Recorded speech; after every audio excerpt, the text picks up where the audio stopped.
Lass uns mit einem Gebet öffnen.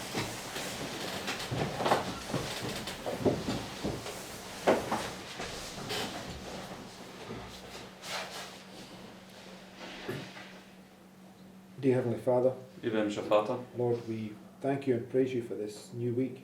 wir möchten dir Dank und Lobpreis aussprechen für diese neue Woche. And we pray as this time of darkness approaches, Und wir beten, dass wenn diese Zeit der Finsternis sich nähert, that as the song says, you would help us to have our lamps trimmed and burning. dass es so sein möge, wie das Lied sagt, dass du uns hilfst, dass unsere Lampen angezündet und brennend sein mögen. Lord, the only thing that's going to get us through this is the truth received into our hearts, Und das Einzige, was uns durch diese Zeit hindurchbringen wird, ist die Wahrheit in unserem Herzen. and that we exercise that truth by faith. Und dass wir diese Wahrheit im Glauben ausüben. But Lord, we can only do that if we understand it correctly. Herr, wir können das nur tun, wenn wir sie auch richtig verstehen. So help us to see these things Deswegen bitte hilf uns, diese Dinge zu sehen. and the relation of history in agreement with your word. Und auch die Beziehung zwischen der Geschichte im Zusammenhang mit deinem Wort. And we ask this in the name of Jesus. Und wir bitten das im Namen Jesu. Amen. Amen.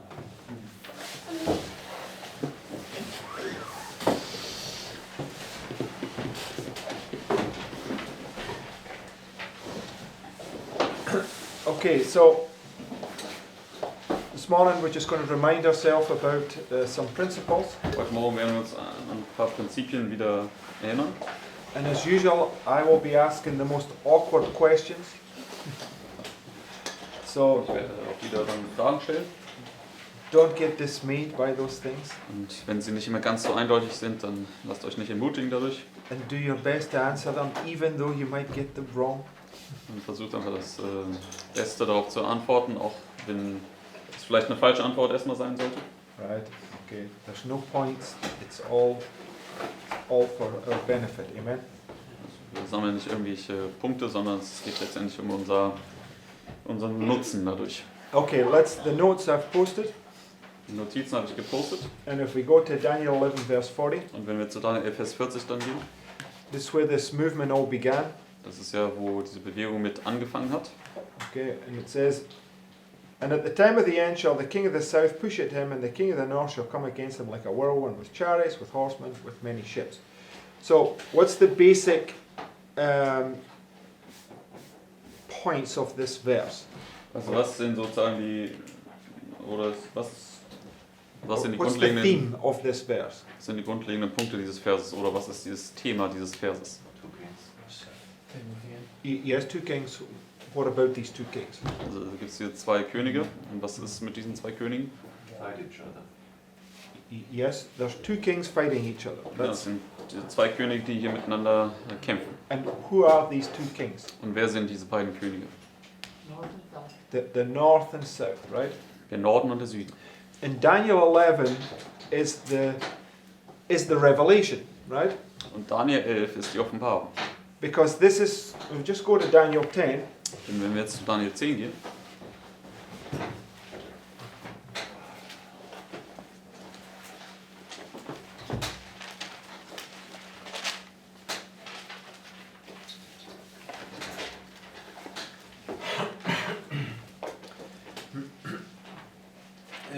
verse 19.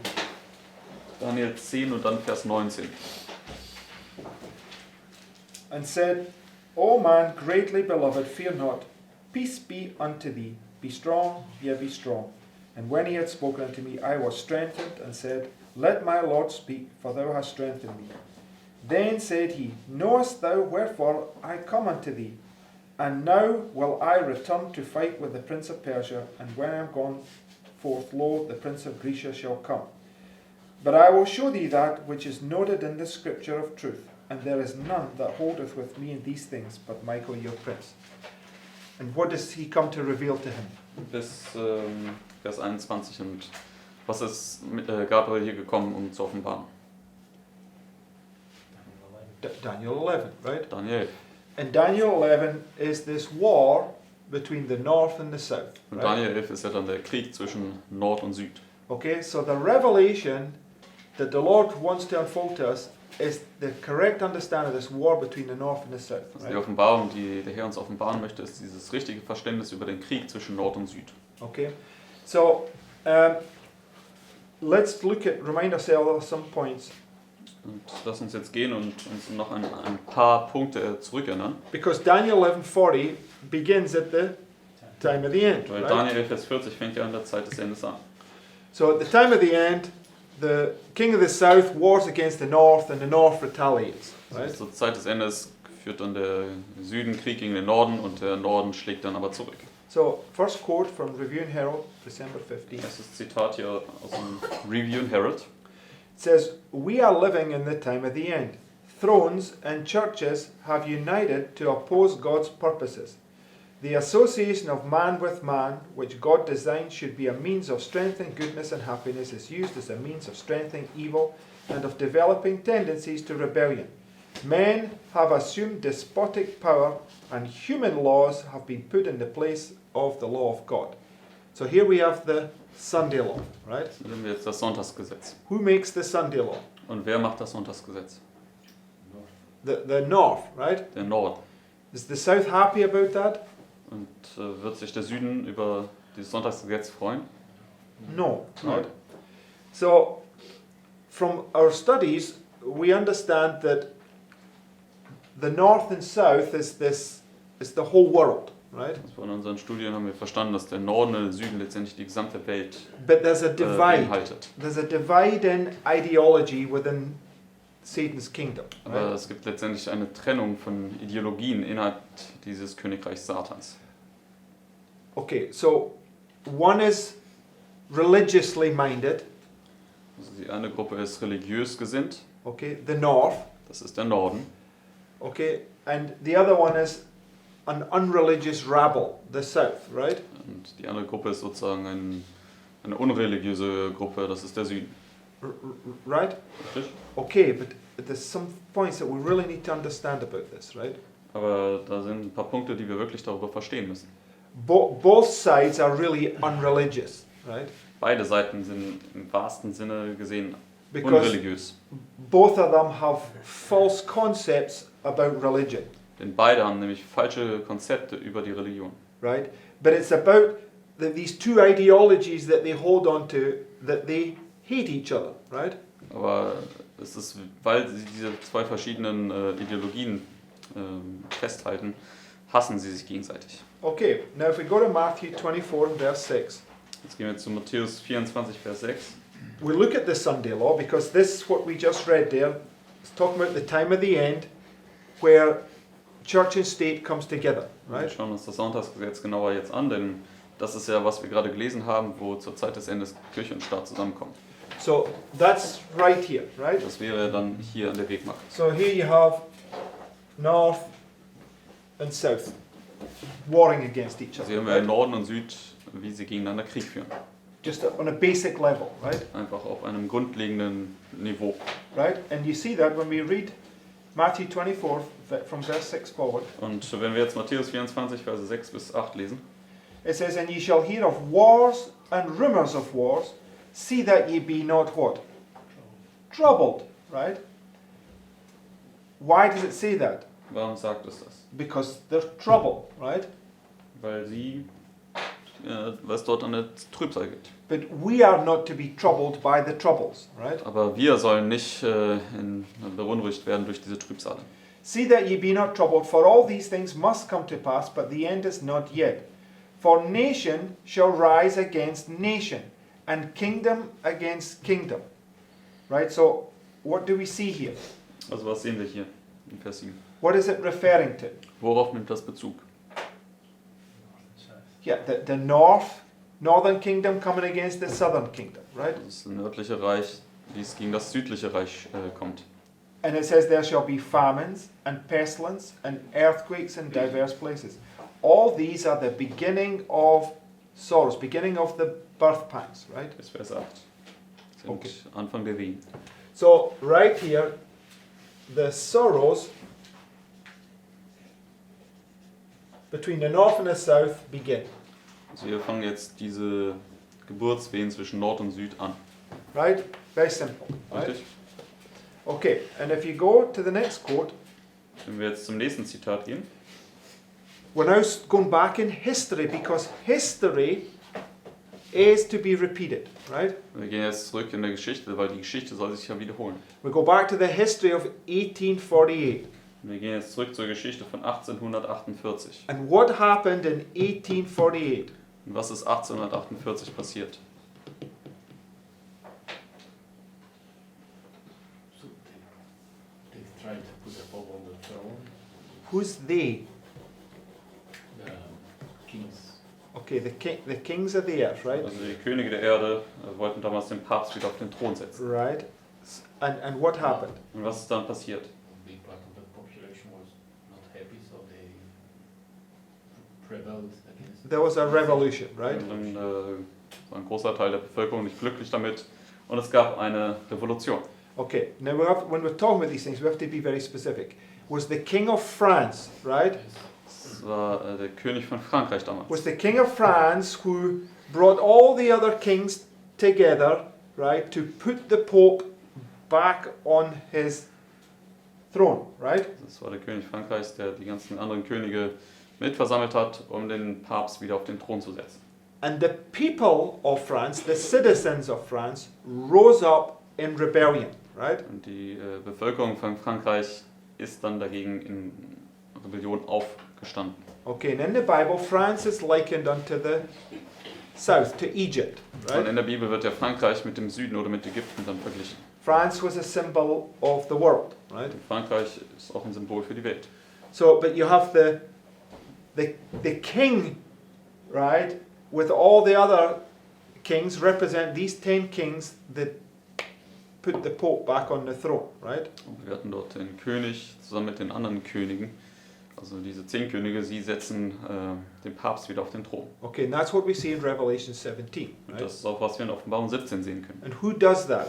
Und wer tut das? Which power? What was the question? Sorry. Und welche Macht wird das tun? Who's putting the Pope on the throne? Wer wird den Papst wieder auf den Thron setzen? Those of the northern mentality, right? Also diejenigen, die diese Nordmentalität haben.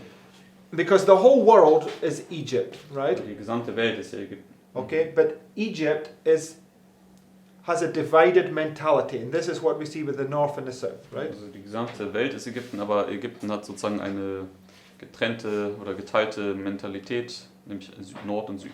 Okay, so you have this northern mentality lifts up the Pope. This is this religious element, but the southern mentality, the rebels, they're not happy with this, right? Also wir haben diese nördliche Mentalität, die setzen den Papst wieder auf den Thron, aber diejenigen, die diese südliche Mentalität haben, die sind damit nicht zufrieden. So when we go to this quote, it's speaking about that time period, Und wenn wir jetzt zu diesem Zitat hier gehen, was über diese Zeit hier spricht, because 1848 das war über 1848, was just prefiguring the Sunday law when the Pope gets put back in power, weil right? 1848 hat einfach das Sonntagsgesetz vorausgeschattet, wo der Papst dann wieder sozusagen an die Macht kommen sollte. It says this view was given in 1847 when there were but very few of the Advent brethren observing the Sabbath. And of these but few supposed that its observance was of sufficient importance to draw a line between the people of God and unbelievers. Now the fulfillment of that view is beginning to be seen. The commencement of that time of trouble here mentioned does not refer to the time when the plagues shall begin to be poured out, but to a short period just before they're poured out, while Christ is in the sanctuary. At that time, while the work of salvation is closing, trouble will be coming on the earth. What will be coming on the earth? Was wird über die Erde kommen? Trouble, right? Trübsal.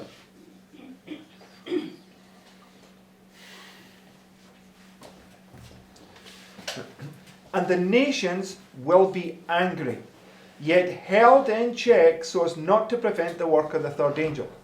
So although the trouble's beginning, they're not allowed to fully manifest themselves, right? So auch, obwohl die Trübsal jetzt hier anfängt, ist ihnen noch nicht erlaubt, sich völlig zu manifestieren. At that time, the latter rain or refreshing from the presence of the Lord will come to give power to the loud voice of the third angel and prepare the saints to stand in the period when the 7 last plagues shall be poured out. To prepare them when? Sich vorzubereiten auf was? the day of the Lord, right? für den Tag des Herrn. Okay, because the seventh plague is also marking the period where the seven plagues are poured out, right? Für die 7. Plage auch sozusagen den Zeitpunkt markiert, wo die 7 letzten Plagen ausgegossen werden. Right? We've been through this, I'm not going to get into that too much, right? But the point is that it's a time of preparation, right? Also es ist eine Zeit der Vorbereitung. Okay, and in type we've been in that time of preparation, and the Lord's been pouring out the Spirit to prepare us to stand in that time, right? Also im Typus befinden wir uns jetzt in dieser Zeit der Vorbereitung und der Herr gießt jetzt in unserer Zeit schon in Maßen den Geist aus, um uns auf diese Zeit vorzubereiten. Okay, so go to Luke 21 and verse 20. Gehen wir zu Lukas 21, Vers 20. It says, and when ye shall see Jerusalem compassed with armies, then know that the desolation thereof is nigh. Then let them which are in Judea flee to the mountains, and let them which are in the midst of it depart out, and let not them that are in the countries thereof enter into. And historically, what was this? Jetzt Vers 21, historisch gesehen, was war das?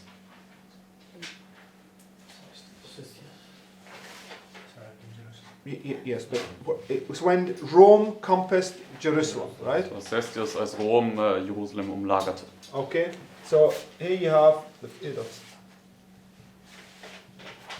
Cestius surrounds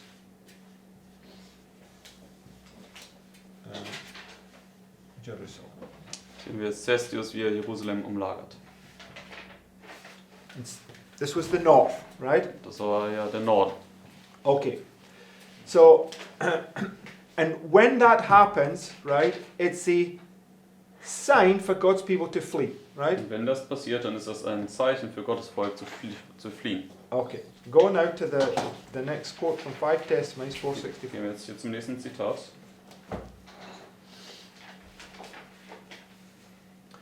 And we know that from Cestius to Titus, which was the destruction of Jerusalem, Wir wissen von Cestius bis Titus, was ja dann die Zerstörung Jerusalems war, was how long? war wie lang? 3.5 years, right? 3,5 Jahre. So the destruction of Jerusalem's here. This is Titus, right? Die Zerstörung Jerusalems ist dann hier unter Titus, Which is this day of the Lord, wo es auch der Tag des Herrn ist, right? Or where the trouble punishments begin, but it's really perfectly fulfilled at the wo end, right? dann die Bestrafung anfängt am Anfang der 7. Plage, aber am Ende der 7. Plage ist es dann perfekt erfüllt. So you have this period, right? 3.5, which is 1260, Dann right? haben wir also diese Zeitspanne 3,5, was diese 1260 ist. But next quote.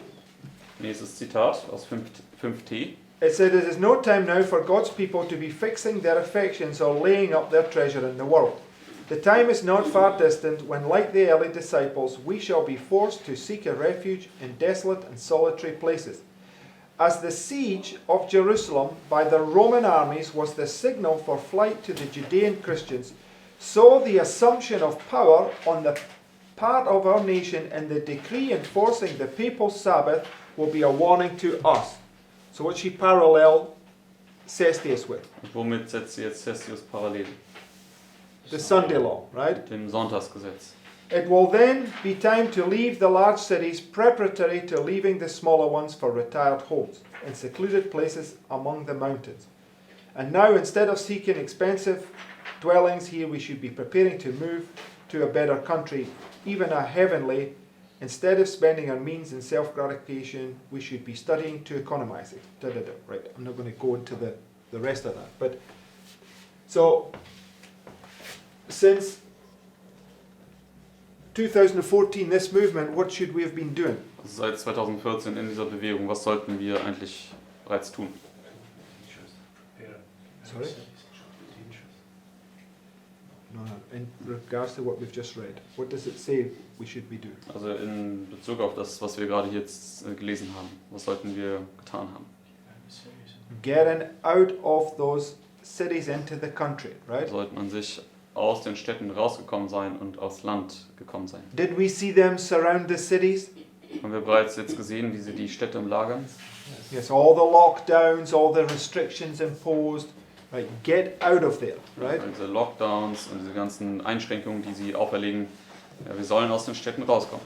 Too many people are just plain disobedient about that what has been said, right? Und es gibt zu viele Leute, die einfach klar ungehorsam sind gegenüber das, was der Herr hier sagt. Okay, now go to Matthew 24 and verse 15. Gehen wir jetzt zu Matthäus 24, Vers 15. It's a parallel passage, but it's speaking about a different history, Das right? ist eine parallele Passage hier, aber es spricht über die gleiche Geschichte. When ye therefore shall see the abomination... Different history. Different history. Ja, das spricht über eine andere Geschichte.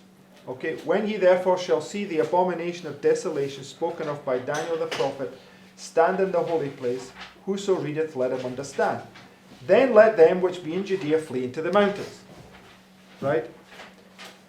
So, and we'll look at that in a moment, because in Luke 21, it says, when ye shall see Jerusalem compassed with armies, but in Matthew 24 it says, when ye therefore shall see the abomination of desolation spoken of by Daniel. Also wir haben jetzt Matthäus 24, Verse 15 und 16 gelesen. Also in Lukas 21 stand, wenn ihr die Armeen seht, wie sie Jerusalem umlagern, und hier steht es in Matthäus, wenn ihr den Gräuel der Verwüstung stehen seht, wie durch den Propheten Daniel gesagt ist. And we know Christ was mingling histories here, right? Wir wissen, dass Christus hier die Geschichten miteinander vermengt hat. How does Christ teach? Und wie lehrt uns Christus? Line upon line, right? Linie auf Linie. Okay, and that's exactly what he's doing here. Und das ist genau das, was er auch hier tut. Okay, verse 17. Vers 17. Then let him which is on the housetop not come down to take anything out of his house, neither let him which is in the field return back to take his clothes. And woe unto them that are with child, and to them that give suck in those days. But pray ye that your flight be not in winter, neither on the Sabbath day. For then shall be great tribulation, such as was not since the beginning of the world to this time, no, nor ever shall be. Right? So Bis Vers 21. it's speaking about a time when you're able to flee, right? Spricht über eine Zeit, wo du Möglichkeiten hast zu flüchten. Okay, so it says, for then shall be great tribulation. Do we put this on our line? Also dann wird dort große Trübsal sein. Wo setzen wir das auf die Linie? From midnight.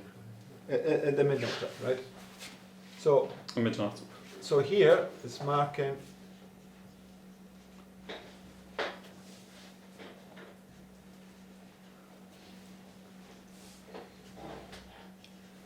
So it's marking a point when you're to flee, and then when you're not to flee, right? Es spricht ja hier über eine Zeit, wo du flüchten sollst, und dann einen Zeitpunkt, wo du nicht mehr flüchten kannst. Too late to flee because there's great tribulation, right? Dann ist es nämlich zu spät zu flüchten, weil es dann diese große Trübsal geben wird. Okay, so go now to Daniel 11:31, and we'll look at this, the abomination of desolation. Just remind ourselves about it. Zu Daniel Vers 31, und schauen wir uns den Gräuel der Verwüstung an. Wir erinnern uns einfach daran. So Daniel 11:31. Daniel 11, 31.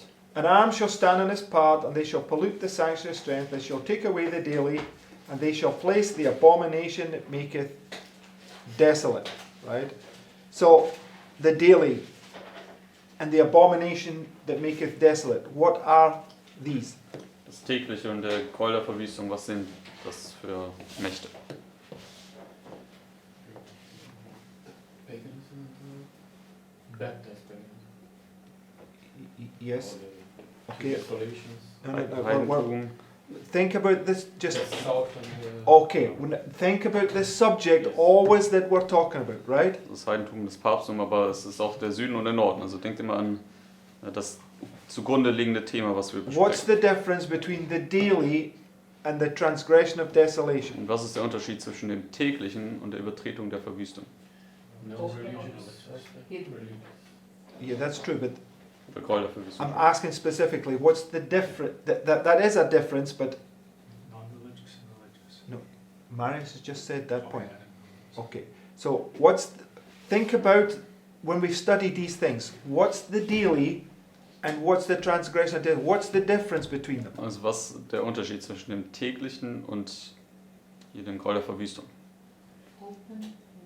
Okay, Make your point, Margaret. Also das offene und verborgene Rebellion. Open rebellion against God, and the other one is also rebellion, but it's hiding.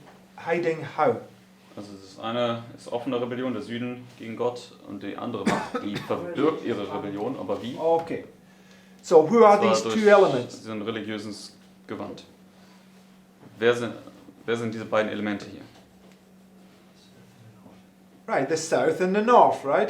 Der Süden und der Norden, richtig? The daily is an illustration of the world, paganism, this open rebellion against God, right? Also das tägliche ist eine Darstellung der Welt, es ist Heidentum, es ist einfach offene Rebellion gegen Gott. Okay, whereas the transgression of desolation is the same abomination, it comes from the same place, but it's shrouded in a Christian gap, right? Gegen hier diese Übertretung der Verwüstung oder dieses Gräuel der Verwüstung hier, dieselbe Rebellion ist, aber nur in einem religiösen Gewand verborgen ist. Right, so it's just changing its form, right? Es hat einfach nur seine äußere Form verändert. Okay, so we know that this is speaking about the time that the papacy ruled from 538 to 1798. Und wir wissen, dass das historisch gesehen die Zeit war, wo das Papsttum regiert hat, von 538 bis 1798. So Luke 21 talks about Cestes, Matthew 24 speaks about the papacy, right? Lukas 21 spricht über Cestius und Matthäus 24 über das Papsttum. Okay, which is the north, right? Das der Norden ist. So the south is taken out the way and the north is put in place, right? Der Süden wird aus dem Weg genommen und der Norden wird an den Platz gesetzt. And it rules for 1260, same time period, right? Das herrscht dann für diese 1260, selbe Zeitspanne. Okay. So, and let's just go on to verse 32. Gehen wir jetzt zu Vers 32. And such as do wickedly against the covenant shall he corrupt by flatteries, but the people that do know their God shall be strong and do exploit. What does he do in verse 32? Was macht er hier in Vers 32? He flatters, right? Er schmeichelt. Who flatters? Wer schmeichelt? Who uses flattery? Wer benutzt Schmeicheleien? Sorry? Satan, right? Ja, und Satan.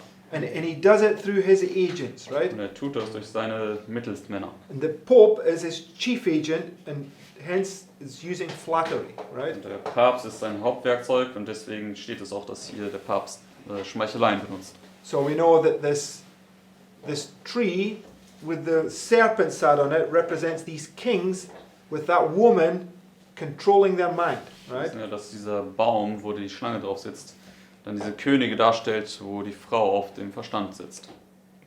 Right? Richtig? Okay, and she uses flattery, right? Und sie benutzt Schmeicheleien. Okay, and it's important. We'll see why that's more important in a minute. Wir werden gleich sehen, warum das so wichtig ist. Verse 33. Vers 33. And they that understand among the people shall instruct many, yet they shall fall by the sword and by flame and by captivity and spoil many days. Now when they shall fall, they shall be holpen with a little help, but many shall cleave to them with flatteries. And some of them are understanding shall fall to try them and to purge and to make them white, even to the time of the end, because it is yet for a time appointed. Where does it take you to? Wohin bringt dich das jetzt hier? Vers 35. No. Okay, it takes you to the time of the end, right? Bringt dich hier zur Zeit des Endes, Which is the time appointed. was auch die bestimmte Zeit ist. So we understand you've got the time of the end, we'll put it here, time of the end at the beginning. It takes you to the time of the end at the end, right? Stehen, du hast also hier die Zeit des Endes am Anfang und das bringt dich dann aber hier in diesen Versen zur Zeit des Endes am Ende. Right? Richtig? God is the Alpha and Omega, the beginning and the end, right? Weil Gott ist ja das Alpha und das Omega, der Anfang und das Ende. Okay. And the king shall do according to his will, and he shall exalt himself and magnify himself above every god, and shall speak marvelous things against the God of gods, and shall prosper till the indignation be accomplished, for that is determined shall be done. So it brings you down to where the Lord is going to punish that nation, right? Vers 36 bringt dich also zu dem Punkt, wo der Herr dann diese Nation bestrafen wird. Babylon, It's brought down. Revelation 18. Right? Babylon wird hier runtergebracht, Offenbarung 18. Okay. So now let's go to this next quote. Jetzt gehen wir zum nächsten Zitat. It says, "We have no time to lose. Troublous times are before us. The world is stirred with the spirit of war. Soon the scenes of trouble spoken in the prophecies will take place. The prophecy in the 11th of Daniel has nearly reached its complete fulfillment. Much of the history that has taken place in fulfillment of this prophecy will be repeated. In the 30th verse, a power is spoken of that shall be grieved and return and of indignation against the holy covenant. So shall he do. He shall even return and of indignation with them that shall, intelligence with them that forsake the holy covenant." Verses 31 to 36 quoted. So where's that referring to? Also worauf nimmt das jetzt hier Bezug? The Sunday law crisis, right? Die Sonntagsgesetzkrise. So she's talking about verses 31 to 36. She says those verses are going to be repeated when? Sagt hier, also diese Verse hier, Verse 31 bis 36 werden wiederholt werden, und zwar wann?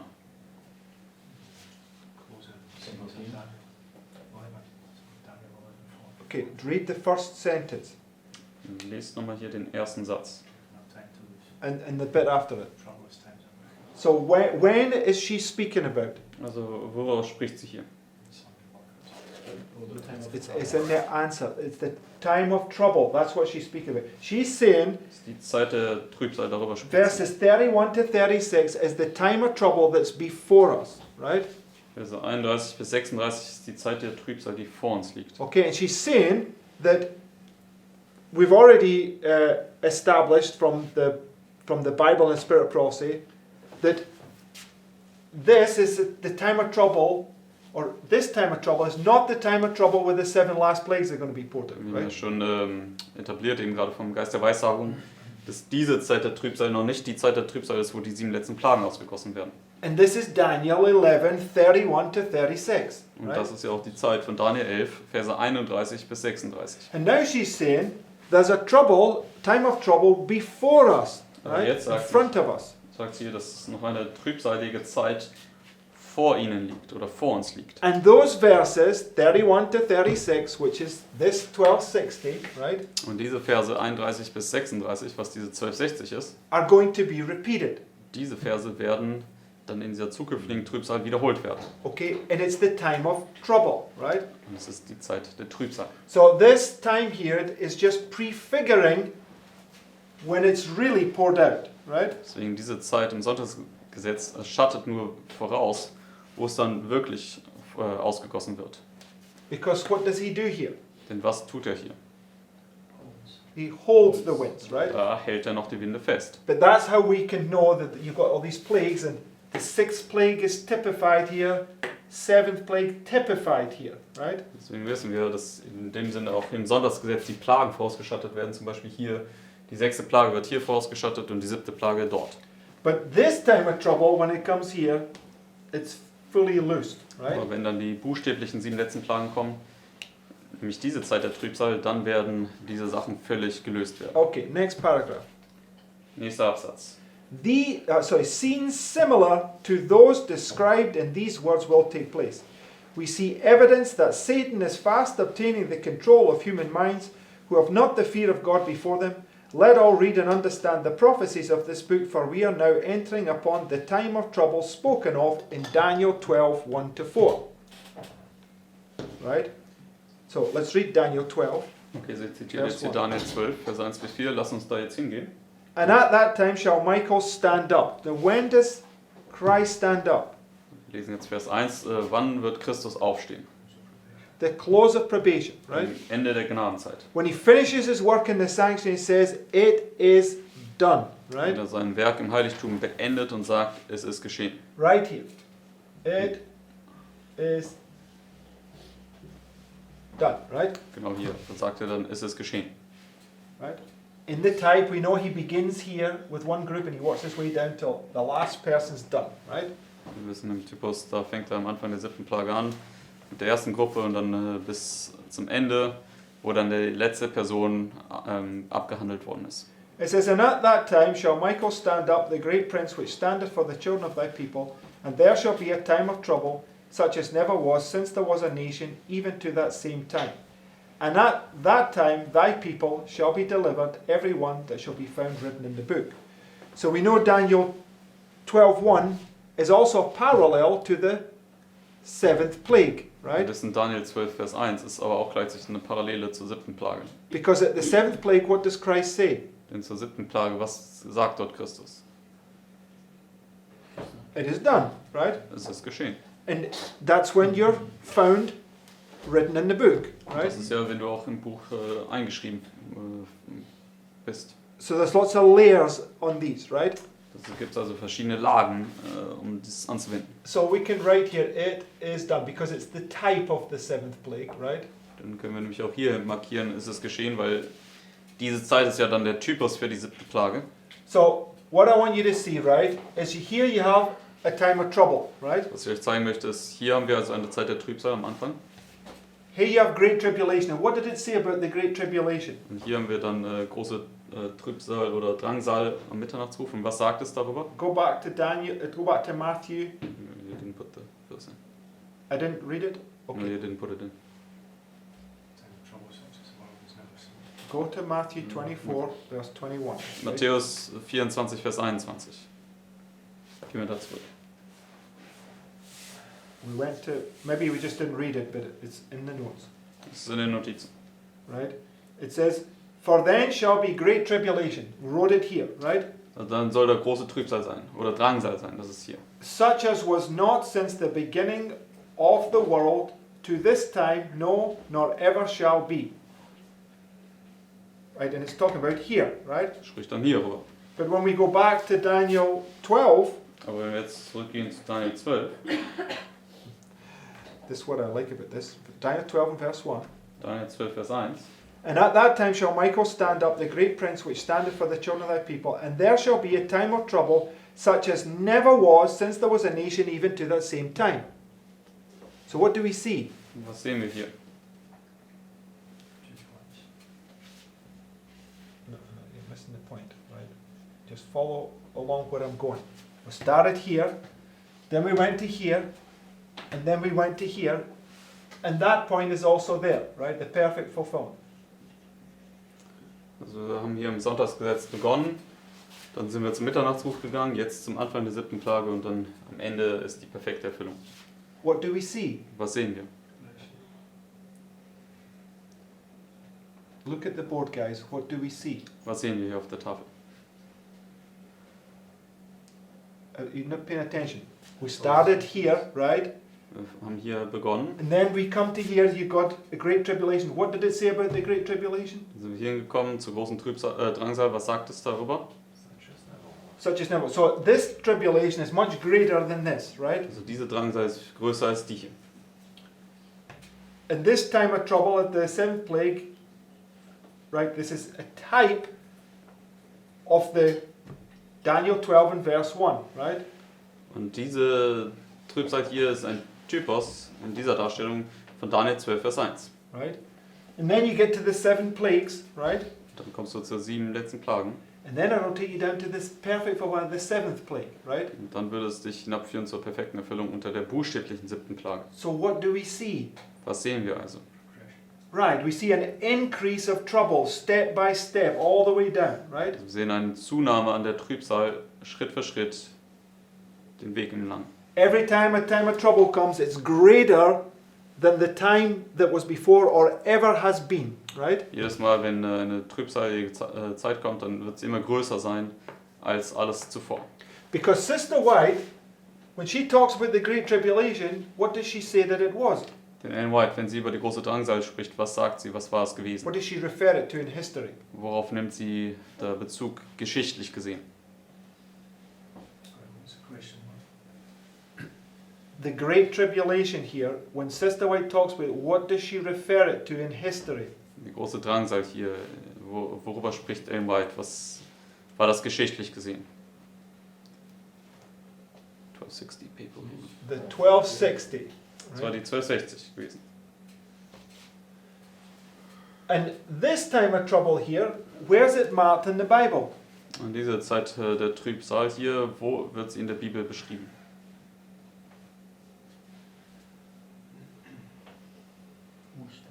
This time here. Help them out, Lawrence. Diese Zeit hier. Wo wird sie beschrieben? Okay. Go to Revelation 11. Gehen wir zur Offenbarung 11.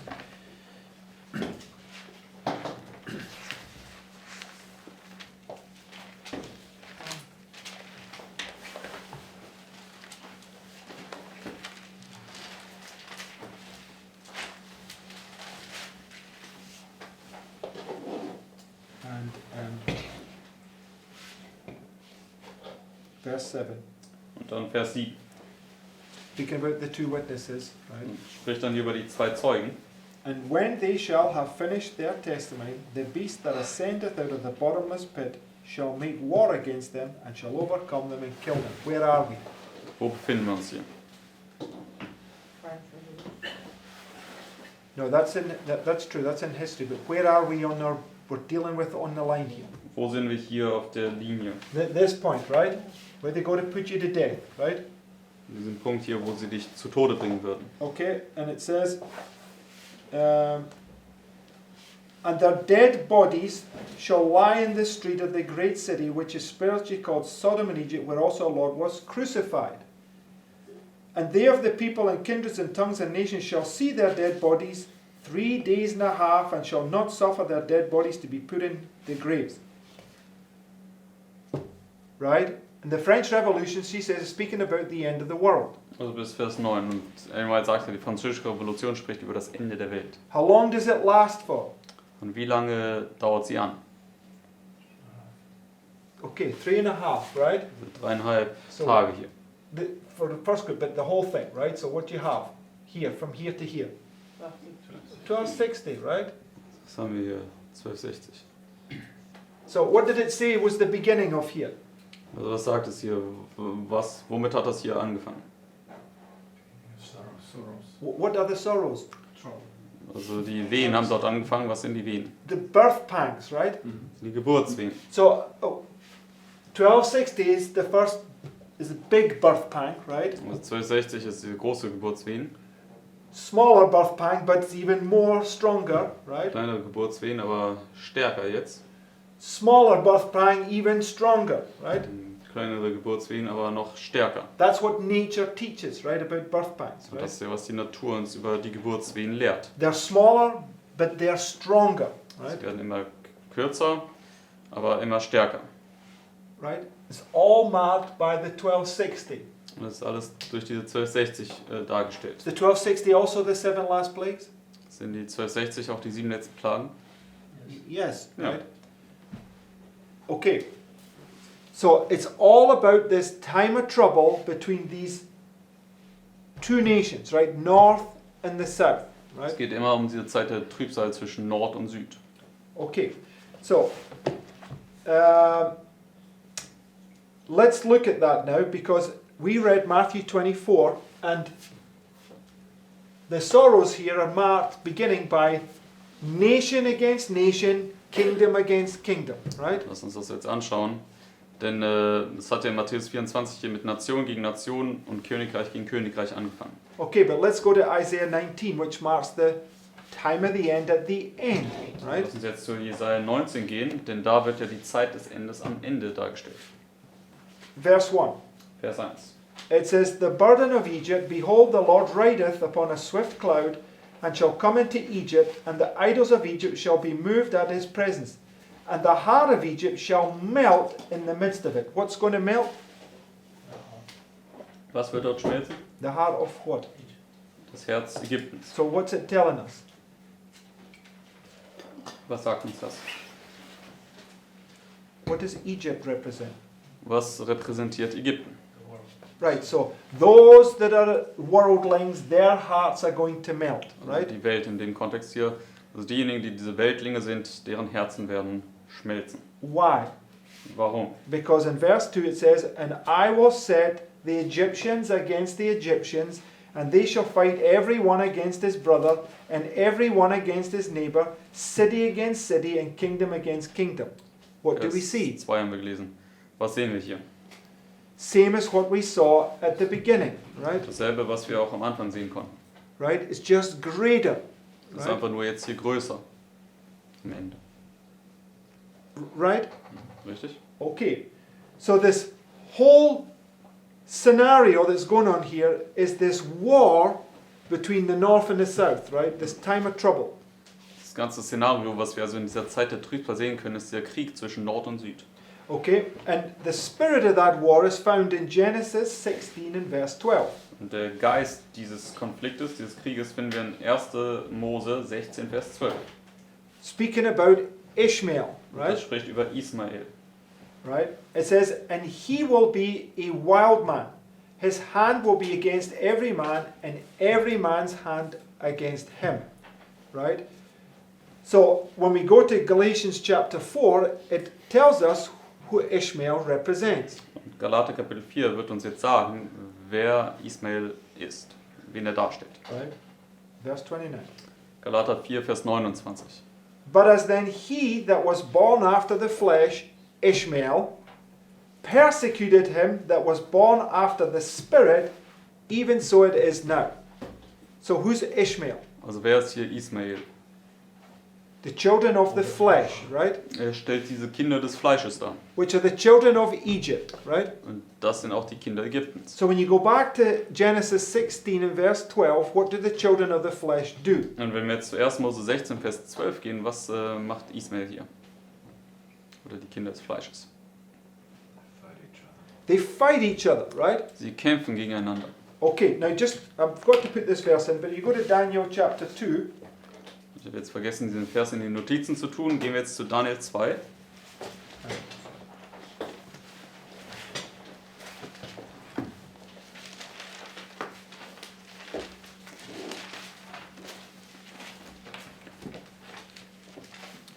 if we go to verse 42, Daniel 2, Vers 42. or in fact, let's begin in verse 41. Excuse me. Oder lass uns doch schon mit Vers 41 anfangen. It says, and whereas thou sawest the feet and toes, part of potter's clay and part of iron, the kingdom shall be divided. So, which kingdom is it speaking about? Über welches Königreich spricht es hier? Prophetically speaking, which kingdom is it speaking about? Prophetisch gesprochen, über welches Königreich spricht das? Prophetically speaking, the last empire. Das letzte Königreich. This is the last kingdom at the end of the world, right? Das ist das letzte Königreich hier am Ende der Welt. And Sister White says that iron and clay is church and state. Und Elwald sagt ja, Eisen und Ton ist Kirche und Staat. It says, the kingdom shall be divided. How shall the kingdom be? Also wie soll das Königreich sein? Divided. Ist geteilt. So what does the whole Bible teach us? How is it divided? Und was sagt uns die gesamte Bibel? Wie wird es geteilt sein? North and south, right? Norden und Süden. But there shall be in it the strength of the iron, for as much as thou sawest the iron mixed with miry clay. And clay is a symbol of a religious power, right? Und Ton ist ja ein Symbol für eine religiöse Macht. But what sort of clay is here? Aber was für eine Art Ton ist es hier? Miry. So Das ist ja, schlammiger Ton. it's a false religion, right? Das ist also eine falsche Religion. Okay. And as the toes of the feet were part of iron and part of clay, so the kingdom shall be partly strong and partly broken. And whereas thou sawest iron mixed with miry clay, they shall mingle themselves with the seed of men. Who's going to mingle themselves? Wer wird sich miteinander vermengen? The iron and the miry clay. Also das Eisen und der schlammige Ton. So the iron and the miry clay is church and state, right? The north. Also der Eisen und der schmutzige Ton ist Kirche und Staat im Norden. And they're going to mingle themselves with whom? Sie werden sich mit wem vermischen? The seed of men, right? Mit dem Samen des Menschen. And what does the Bible say about man? Und was sagt die Bibel über den Menschen? Image of God. I don't think so in this relation, Margaret. in the beginning, but we're taught this is fallen man here, right? Also hier spricht es über den gefallenen Menschen. Okay, fallen man is evil, right? The Bible says the heart is deceitful above all things, desperately wicked, right? Also die Bibel sagt über den gefallenen Menschen, dass das Herz überaus trügerisch und bösartig ist. Wer kann es ergründen? Okay, so man in the it says, where does it go again? It says, let God be true and every man a liar, right? Also in der Bibel sagt es ja, lass Gott treu oder wahrhaftig sein und jedem Menschen als Lügner erfunden sein. So if you don't have Christ formed in you, if you don't have the Spirit of God in you, what are you? Also wenn du Christus nicht in dir geformt hast und den Geist Gottes in dir hast, was bist du dann? You're a liar, right? Du bist ein Lügner. And who's the father of liars? Und wer ist der Vater der Lügen? Satan, right? Satan. So unless you have Christ formed, we are these children of the flesh, right? Und es sei denn, dass wir Christus in uns geformt haben, sind wir diese Kinder des Fleisches. So as I understand it, right, the iron and the miry clay is the north, and they mingle themselves with those of the south, right? Man. So wie ich das jetzt hier verstehe, ist, dass Eisen und Ton der Norden ist und sie vermischen sich jetzt hier mit dem Süden, den Menschen sozusagen. But it says, they shall not cleave one to another, even as iron is not mixed with clay. So it's saying that this kingdom of the north will not cleave to this kingdom of the south, right? Sagt hier, das Königreich des Nordens wird nicht mit dem Königreich des Südens vermischt bleiben. Even as church and state will also not stay together, right? Genauso wie Kirche und Staat auch nicht zusammen haften bleiben. Are both those things true? Sind beide diese Sachen wahr? Yes, right? Yeah. Because also those that united themselves with the papacy will eventually hate her and realize they've been deceived, right? Denn auch diejenigen, die sich mit dem Papsttum zusammengetan haben, die werden letztendlich erkennen, dass sie verführt worden sind und sie werden sie hassen. So, Just a question, right? yes, Here in verse 41, right? yes. It says, whereas thou sawest the feet and the toes, part of potter's clay and part of iron, the kingdom shall be divided. Yes. I mean, isn't that referring to iron and clay, which is divided? Because it says... Well, the iron is the civil power, is Rome, Yes. right? So, but the clay civil... is the church. Correct? Yes, but Rome is divided also into two parts. Yes, but it's not speaking about it here in this verse. No, I never said it was speaking. The 10 kings give their kingdom to the papacy for 1 hour, right? So that's the whole world, Yes. right? But we know that the world is made up of two entities, right? North and south, right? So when you come here, we read here that this gets taken away, the daily gets taken away, and this gets put in place, right? Yes.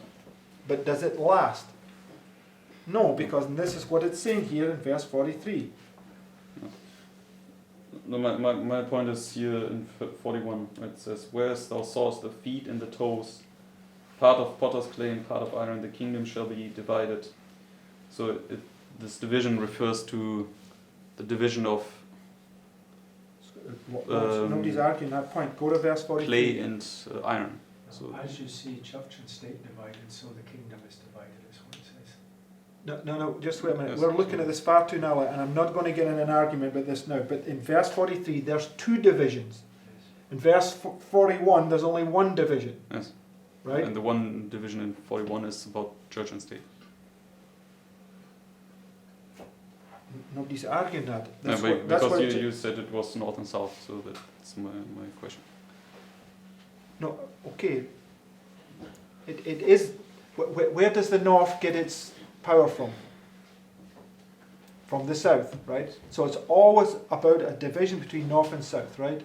So I just want to refer to this verse. I mean, I agree that in other illustrations you see also north and south being divided, but here in this verse, it's not okay, specifically speaking about this. okay, I'm not going to argue with you on that point, right? I'm looking at this thing from a different perspective than you. I'm not in disagreement that it's talking about church and state there, but when you go to verse 43, right, it shows you two divisions, right? Because it says, but they shall not cleave one to another, even, when it puts the word even there, what's it doing? Paralleling it with something else, right? So they, the seed of men, shall not cleave one to another, even as iron is not mixed with miry clay, right? So it's just showing you that the whole division, the whole Bible is teaching us about this division between north and south, and that's the point that I'm making, right? Okay, also ich wollte einfach nur geklärt haben hier in Vers 41, weil da steht ja, dass das Königreich geteilt ist, aber wie ich es verstehe, bezieht sich das auf hier den Ton und das Eisen. Und es wurde halt gesagt, dass es sich auf Nord und Süd in diesem Vers bezieht, und das war aber so nicht beabsichtigt, das so auszudrücken, sondern diese Teilung zwischen Nord und Süd findet man auch hier in Vers 43 dann beschrieben. The South never accept the religious aspect. They do it because we understand they do it because they're forced to do it, right? Also der Süden, der akzeptiert niemals diesen religiösen Aspekt. Sie werden das nur tun, weil sie dazu gezwungen werden letztendlich. But the North are deceived into doing it. Aber der Norden, der ist getäuscht, das so anzunehmen. By the woman, right? Und zwar durch diese Frau. And they also rebel against her when they realize they've been deceived. So you have these two aspects. North and South both hate the woman in the end, right? Die Nördlichen, die werden letztendlich auch die Hure hassen, wenn sie erkennen, dass sie verführt sind durch sie.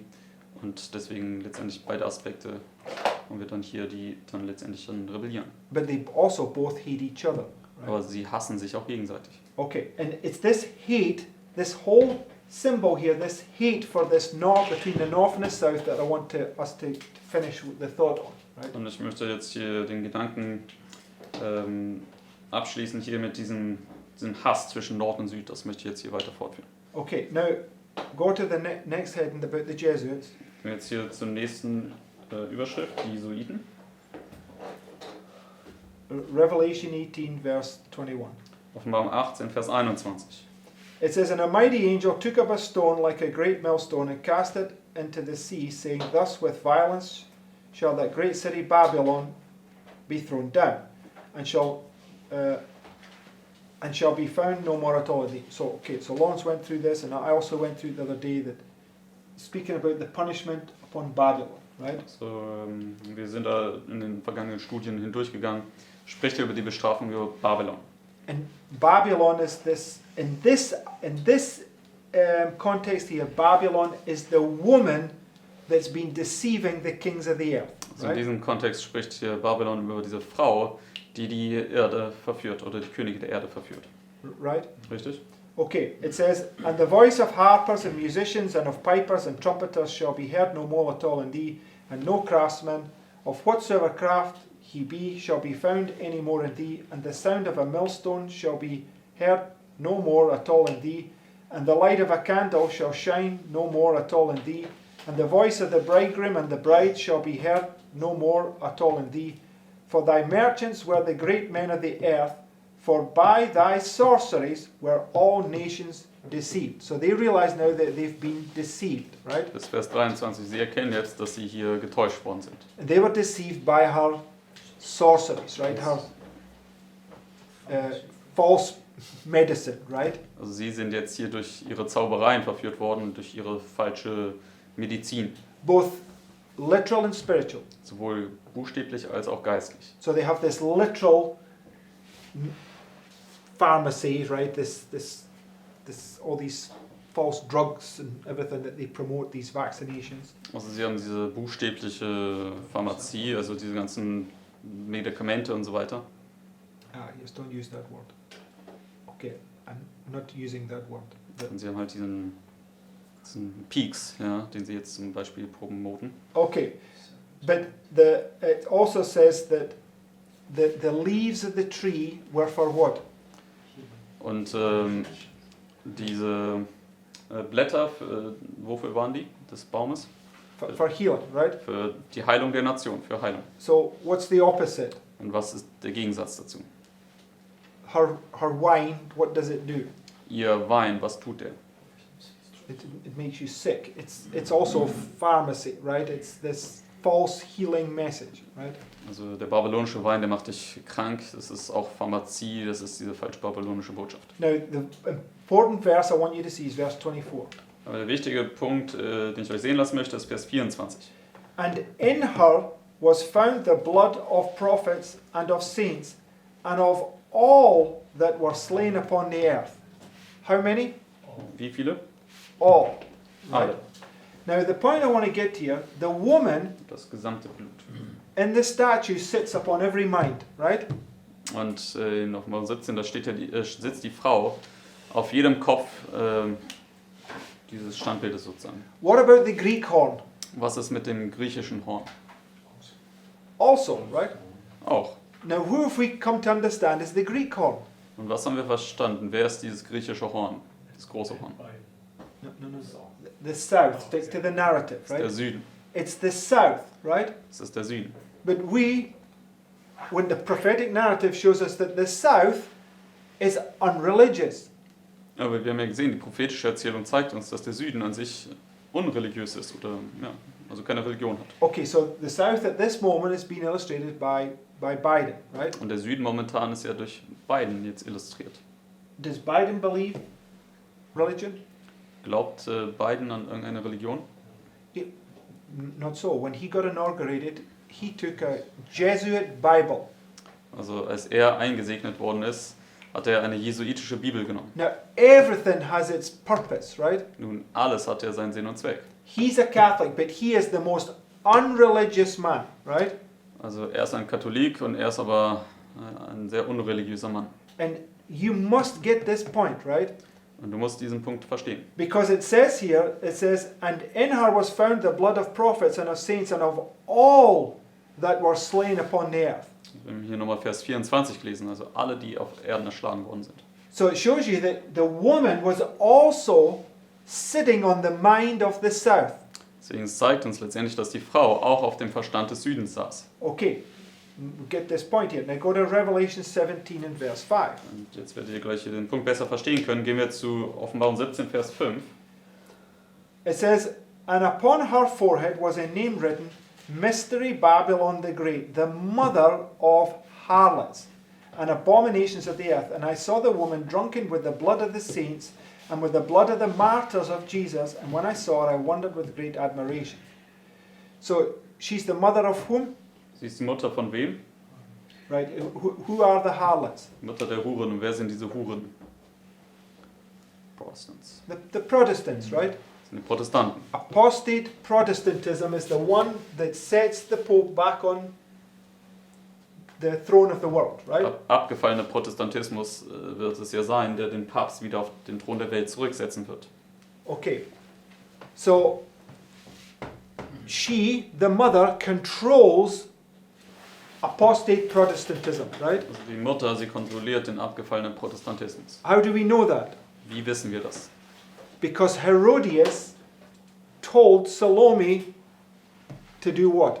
Weil Herodias hat ja Salome gesagt, was zu tun. To bring the head of John, right? And how did she do that? Gesagt, bring mir den Kopf von Johannes, den Täufer. Right, this dance of deception when they were all drunk on wine, right? Dass sie diesen Verführungstanz vor Herodes gemacht hat, als sie alle mit Wein betrunken waren. So the prophets of Baal also do this dance of deception, and they are Jezebel's prophets, right? Die Baals Propheten, die tun ja auch diesen Verführungstanz, aber sie sind Isabels Propheten. So they're the agents of the Pope, Sie right? sind also die Agenten des Papstes.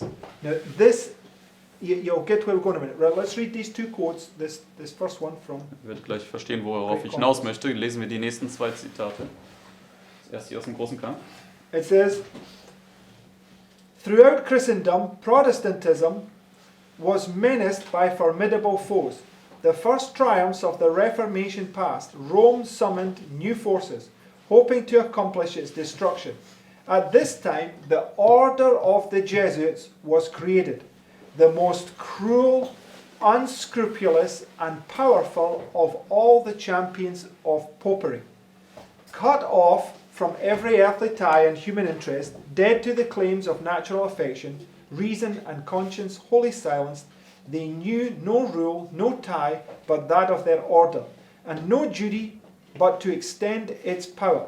The gospel of Christ had enabled its adherents to meet danger and endure suffering undismayed by cold, hungry, toil, and poverty, to uphold the banner of truth in the face of the rack, the dungeon, and the stake. To combat these forces, Jesuitism inspired its followers with a fanaticism that enabled them to endure like dangers. So they're getting to the power of Satan, right? Sie erhalten hier die Macht Satans. And to oppose the power of truth, all the weapons of deception. There was no crime too great for them to commit, no deception too base for them to practice, no disguise too difficult for them to assume. Vowed to perpetual poverty and humility, it was their studied aim to secure wealth and power, to be devoted to the overthrow of Protestantism and the re-establishment of the papal supremacy. Next paragraph. Nächster Absatz. When appearing as members of their order, they wore a garb of sanctity, visiting prisons, and hospitals, ministering to the sick and the poor, professing to have renounced the world and bearing the sacred name of Jesus, who went about doing good. But under this blameless exterior, the most criminal and deadly purposes were concealed. It was a fundamental principle of the order that the end justifies the means. By this code, lying, theft, perjury, assassination were not only pardonable but commendable. When they served the interests of the church, under various disguises, under what? Unter was? Under a disguise, right? Unter einer Verkleidung. The Jesuits worked their way into offices of state, climbing up to be the counselors of kings and shaping the policy of nations. They became servants to act as spies upon their masters. They established colleges for the sons and princes and nobles, and schools for the common people. And the children of Protestant parents were drawn into the observance of popish rites. All the outward pomp and display of the Romish worship was brought to bear to confuse the mind and dazzle and captivate the imagination, and thus the liberty for which the fathers had toiled and bled was betrayed by the sons. The Jesuits rapidly spread themselves over Europe, and wherever they went, there followed a revival of popery. So the Jesuits would pretend to be the enemy of Catholicism, right? Also die Jesuiten haben vorgegeben, der Feind des Katholizismus zu sein, To gain the trust of the people, right? letztendlich das Vertrauen der Leute zu gewinnen. So the Jesuits were on both sides, pitting side against side, right? Die Jesuiten waren also auf beider Seiten aktiv und sie haben die Leute, beide Seiten gegeneinander aufgebracht. Problem, reaction, solution, right? Problem, Reaktion, Lösungsmethode. And the solution is always to have a revival of popery, right? Und die Lösung besteht immer darin, dass das Papsttum mehr und mehr wiederbelebt wird. Okay, these are reform lines, right? Diese Linien, die wir studieren, sind ja Reformlinien. And there's to be a revival and a reformation, right? Und daraus soll ja eine Erweckung und Reformation entspringen. But before that time, Satan's going to bring his own reformation, right? Aber bevor diese Zeit von Gott kommt, wird Satan seine eigene Reformation hervorbringen. Right? And he does it through deception, through working on both sides, Und right? er wird das tun durch Täuschung, indem er beide Seiten bearbeitet. Okay, last quote. Letztes Zitat.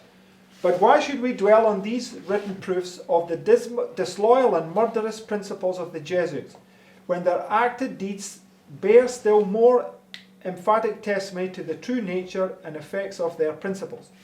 We have only to look around, and on every hand the melancholy monuments of these doctrines meet our afflicted sight. To what country of Europe shall we turn where we are not able to track the Jesuit by his bloody footprints?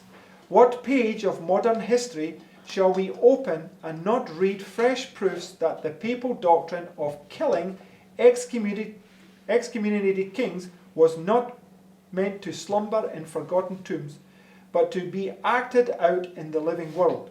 We see Henry III falling by their dagger.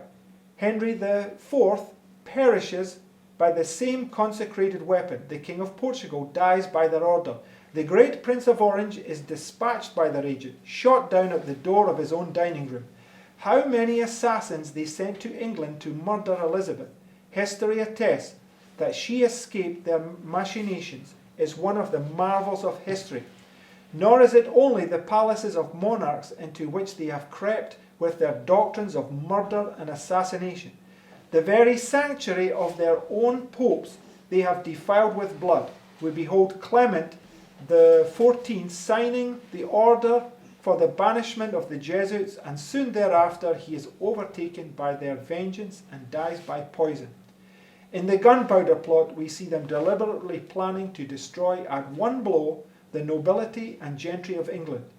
To them we owe those civil wars which for so many years drenched with blood the fair provinces of France. Who was behind the civil wars? Wer war hier hinter diesen Bürgerkriegen? The Jesuits, right? Die Jesuiten, Pitting side against side, right? indem sie Lager gegen Lager aufgebracht haben. They laid the train of that crowning horror, the St. Bartholomew massacre. Philip II and the Jesuits share between them the guilt of the invincible Armada, which instead of inflicting the measureless ruin and have which its authors intended by a most merciful providence, became the means of exhausting the treasures and overthrowing the prestige of Spain. What a harvest of plots, tumults, seditions, revolutions, torturings, poisonings, assassinations, regicides and massacres has Christendom reaped from the seeds sown by the Jesuits. Nor can we be sure that we have yet seen the last and greatest of their crimes. We haven't, right? It's to come. Wir haben es noch nicht gesehen, aber es wird kommen. Okay, so let's look here at the board, right? Und lass uns jetzt hier noch die Tafel anschauen. Biblical times, right? Das ist jetzt hier in der biblischen Zeit. Babylon is the north, Egypt is the south, right? Dann ist der Norden, Ägypten der Süden. Right? And God's people in the middle, making them north and south of them, right? Gottes Volk war in der Mitte zwischen Nord und Süd. Okay, so we know that this is the historical understanding of these war between the north and the south, Wir right? wissen, dass das hier dieses historische Verständnis zwischen Nord und Süd war, dieser Krieg zwischen Nord und Süd. Daniel 11, right? Daniel. But Daniel 11 is an allegory bringing us to modern day, right? Also Daniel 11 ist eine Allegorie, die sich ja dann hier auf die heutige Zeit bezieht. For instance, Sister White takes Egypt, right, where God's people were held in bondage, captivity. Beispielsweise nimmt Ellen White jetzt hier Ägypten, wo ja Gottes Volk in Knechtschaft war. She says it's an allegory about the war between us and our sin, right, in bondage to sin. Und sie sagt, dass es auch eine Allegorie auf uns ist, wie wir mit der Knechtschaft der Sünde kämpfen. But she also parallels it to the Sunday law crisis, Aber right? sie setzt das auch parallel mit der Sonntagsgesetzkrise. Right? Richtig? But then she takes us to the United States, right? Aber dann bringt sie uns auch zu den Vereinigten Staaten. Right? Which is a conglomerate of countries, right? Was in dem Sinne ja ein States. Zusammenschluss ist von Ländern oder Staaten. And what happened in that conglomerate of states? Und was ist in diesem Zusammenschluss von Staaten hier passiert? There was a division, right? Da gab es eine Trennung. Between whom? Zwischen wem? North and south, right? Zwischen Nord und Süd. Okay. But the north, okay, the north were whom? Aber der Norden war wer? Or let's just say, what was controlling the north? Oder wer hat den Norden kontrolliert? What was their mindset, let's say? Was war ihr Gedankengut? Supposedly, obviously. Yes, yes, that's true, but that's not the point. I'll just, these were Republican. It was a Republican mindset that was controlling the north, Also right? der Norden war damals republikanisch gesinnt. Okay, Republican is conservative, right? Und Republikanismus ist konservativ. Whereas it was the Democratic South that was all for slavery, right? Hingegen ist der demokratische Süden war, der letztendlich für Sklaverei war. Okay, and Sister White likens the blacks in the south being freed as like God's people coming out of Egypt, right? Und Ellen White vergleicht ja, dass wie die Schwarzen befreit worden sind damals. Es war dasselbe, wie Gottes Volk aus Ägypten rauskam. So in this scenario, she uses the north to be this representations of Christ to free the slaves in the south, right? Also in diesen Darstellungen benutzt sie also den Norden als eine Darstellung vom Werk Christi, wie er hier die Sklaven aus dem Süden befreit. Okay, but in another sense, this is this false north, right, fighting the south. You have this war between the north and the south, right? In einer anderen Darstellung kann das auch diesen falschen Norden darstellen, der gegen den Süden kämpft. Das ist also der Kampf zwischen Nord und Süd. Because north is Antichrist. It puts itself in the place of Christ. Weil der Right? Norden ist ja Antichristus, er stellt sich an den Platz Christi. Right? Richtig? Okay, and modern day, right? This is happening in modern day. What about, let's just put here, Republican Und jetzt in unserer Zeit, wenn wir jetzt hier and Democrat. Republikanismus und Demokraten Modern day now. dem hinzufügen, jetzt wenn wir zu unserer Zeit kommen, Is this war still being fought? wird dieser Krieg heutzutage immer noch ausgeführt. Okay, so back then there was a literal line divided the nation, right? Damals gab es diese buchstäbliche Grenzlinie, die sozusagen die beiden Lager getrennt hat. But where are the divisions today? Aber wo sind diese Trennungen oder diese Trennlinien heutzutage? In their minds, right? In den Köpfen. It's der Leute. it's all about the mind, right? Es geht immer um diesen Verstand. You can't tell the difference between one and another, right? Du kannst in dem Sinne nicht den Unterschied zwischen dem einen oder dem anderen sagen, Unless they open their mouth es sei denn, sie öffnen ihren Mund and say, I'm a Republican or I'm a Democrat, und dann sagen, right? ich bin ein Republikaner oder ich bin ein Demokrat. Right? Richtig? Do they like each other? Mögen die sich gegenseitig? No, the hatred is growing by the day, right? Nein, der Hass, der gegenseitige Hass, der wächst von Tag zu Tag. There's never been a more divided America than there is today, right? Da gab es nie irgendwie ein geteilteres Amerika als heutzutage. Okay, so the United States in one sense is a symbol of the conflict at the end of the world, right? Die USA ist letztendlich wie ein Symbol für diesen Konflikt hier am Ende der Welt. And does the United States influence the whole world? Und beeinflusst die USA nicht die gesamte Welt? Ja. Right. And we know, apart from those that do know here, does anybody, most people probably do. What is this? Was ist das hier? It's Ireland, right? Das ist Irland. But Ireland has a very unique history. You have the south and you have the 6 counties in the north, right? Irland hat eine sehr, sag ich mal, einzigartige Geschichte. Wir haben jetzt hier den Süden und dann haben wir diesen 6. How many is it here? There's 32 counties and 6 Also hier gibt es in the north. 32 Counties. Bezirke hier im Süden und 6, glaube ich, im Norden. And it was partitioned because the north was majority Protestant, right? Und es ist dann getrennt worden, weil der Norden war hauptsächlich protestantisch. In the south,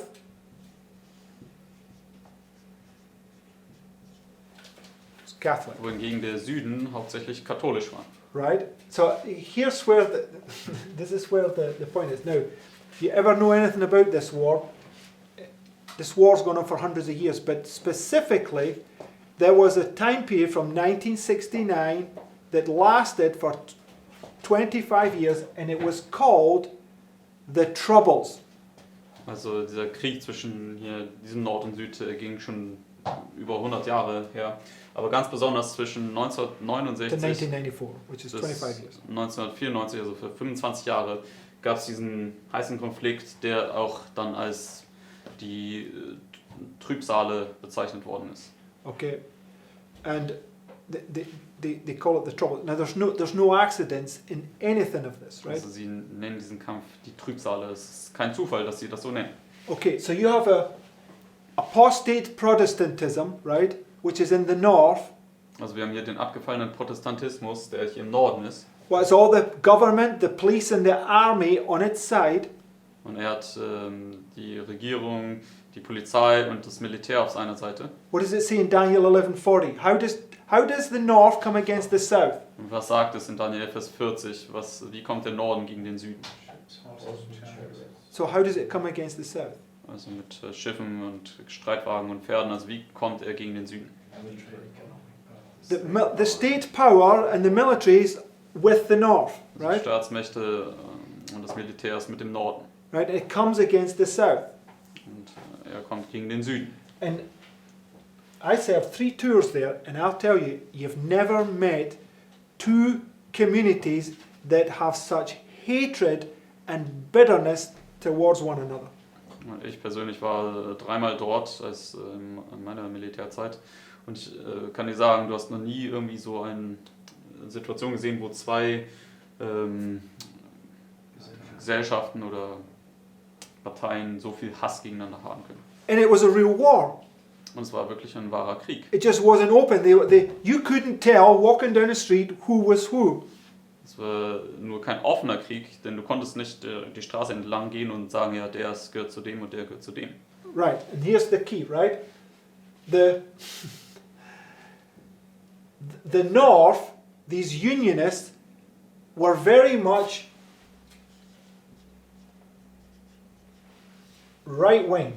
Also der Norden, die der Union angehört haben, die waren sehr rechtsgerichtet. But the Catholics in the North who were fighting for a united Ireland, right? Aber die Katholiken, die dann hier im Norden gekämpft haben, oder gegen den Norden gekämpft haben, die waren dafür, dass es ein vereinigtes Irland gibt. So if you look at it, that Ireland, all these counties, it's also symbolizing, is a symbol of the world, right? Deswegen Irland mit diesen ganzen Bezirken ist auch wie ein Symbol für die Welt. They would be the globalists, right? Und der Süden wäre dann diese Globalisten. And you know what sort of united Ireland they want? Und wisst ihr, was für eine Art vereinigtes Irland sie wollten? A socialist republic. Sie wollten eine sozialistische Republik haben. What do you have? Was haben wir hier? You have exactly the same thing, right? Wir haben genau dasselbe hier. Fascism pitting against communism, right? Der Faschismus, der hier gegen den Kommunismus kommt. The North and the South. Norden und Süden. But they're Catholic. Sie sind hier katholisch. But they were the most unreligious, hateful, both sides, but I'm just talking about this side at the moment. Unreligious and people full of bigotry and hate, right? Also sie waren aber hier wirklich diese unreligiösesten Leute voller Schwärmerei und Hass. I'm not speaking about every Catholic or every person in Ireland. We're talking about the people in the north, the Catholics in the north that were pitting against the Unionists in this time of trouble, right? Also ich spreche jetzt nicht über jede einzelne Person hier im Süden, aber über diejenigen, die in diesem Konflikt hier verwickelt waren. This is an allegory, right? Das ist eine Allegorie. And you only have to go there to see the hatred that was formed between these 2 sides, right? Man muss einfach nur hingegangen sein und dann konnte man sofort diesen Hass sehen zwischen diesen beiden Lagern. And it's all done in the name of religion. Und das ist alles im Namen der Religion durchgeführt worden. But neither side of these 2 sides pitting against each other were really religious. Aber keiner dieser Seiten, die hier gegeneinander aufgebracht worden sind, die waren wirklich religiös. But the point I want to get is that the Jesuits, history shows that it's the Jesuits that all these civil wars come about. The Jesuits are controlling both sides. Also der Punkt, den ich machen möchte, ist, dass letztendlich die Jesuiten, die wir gesehen haben, die bisher hinter all diesen Bürgerkriegen waren, sie waren auch hier dahinter und haben diese beiden Lager gegeneinander aufgebracht. Biden is the South. He's Catholic and he got sworn in on a Jesuit Bible, right? Biden, er ist der Süden, aber er ist auch Katholik und er wurde auf einer jesuitischen Bibel eingeschworen. And he's not a religious man. Aber er ist kein religiöser Mann. So it's showing us the same principle right here. Even though they're Catholic, it's the Jesuits, because who controls this? Das zeigt uns dasselbe Prinzip, auch wenn sie hier der Süden, dieser sozialistische Gedankengut haben und katholisch sind es die Jesuiten. Und wer kontrolliert das?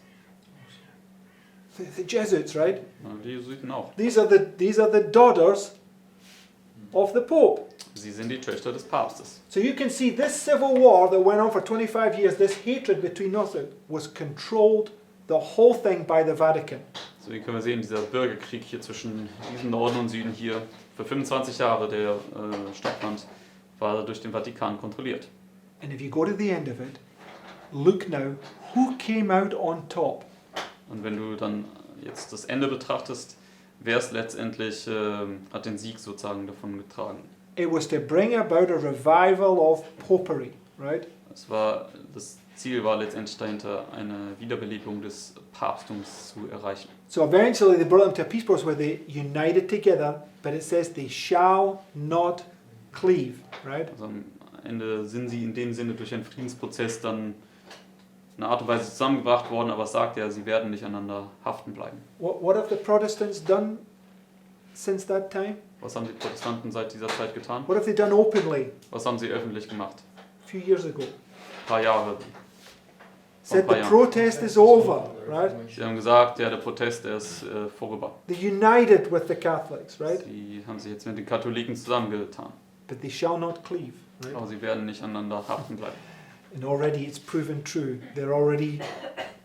It's going to break forth again, right? Because it's all pointing to the end of the world, right? Es wird aber bald wieder aufflammen, denn das weist alles auf das Ende hin. Okay, and the reason why I'm way over time. And the reason why I went down this route is because if you know anything about this, the hatred that's between these two sides, you can have a little understanding of what's coming here at this next Weimar. Right? Und warum ich das jetzt auch betrachtet habe, ist, wenn man das betrachtet und diesen Hass, der da zwischen diesen Gruppen ist, dann haben wir ein kleines Verständnis von dem, was dann auf uns wartet hier zur 6. Plage. Okay, we have no idea of the hatred, but it's illustrated here. Deswegen, wir können uns diesen Hass noch gar nicht richtig vorstellen, aber er wird uns ja hier zum Beispiel schon veranschaulicht. So, what I'm saying to you, this is sacred history. It's illustrating what's coming in these times. Deswegen, das ist letztendlich heilige Geschichte und das illustriert uns, was in diesen Zeiten dann kommen wird, die jetzt bald vor uns liegen. Okay, I'm sorry, run out of time, but I feel like I even rushed that to get my point across. Right? Wir sind jetzt ein bisschen über der Zeit, aber ich habe mich so gefühlt, als ob ich sogar dadurch rauschen musste, um das alles darlegen zu können. Okay, let's close with prayer. Lass uns mit Gebet abschließen.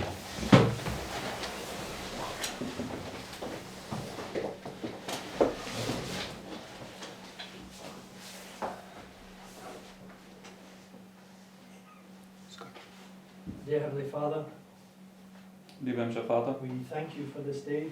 wir danken dir für diesen Tag, Thank you for your word. wir danken dir für dein Wort. Thank you, Lord, for opening up to us more fully this battle between the King of the North and the King of the South. Und danke, dass du uns diesen Kampf zwischen Nord und Süd noch völliger eröffnet hast. And Lord, as we can see these things in history and on a national scale at our time, Und Herr, wenn du, wie du uns jetzt hilfst, diese Dinge in der Geschichte zu sehen und auch jetzt auf nationaler Ebene in dieser Zeit, we also know that the greatest fear is the Pope within our own hearts, Lord. so wissen wir auch, dass dennoch die größte Furcht, die wir haben sollten, ist der Papst im eigenen Herzen. This battle is going on within our own minds. Denn dieser Kampf, der findet ja auch in unseren eigenen Gedanken statt. So help us as we go through this day and dwell upon these things. Hilf uns, dass wenn wir jetzt durch diesen Tag hindurchgehen und über diese Dinge nachsinnen, Help us to see where we personally stand. hilf uns zu erkennen, wo wir persönlich stehen. Commit these things into your hands and ask and pray in Jesus' name. Und ich befehle diese Dinge in deine Hand und bitte und danke in Jesu Namen. Amen. Amen.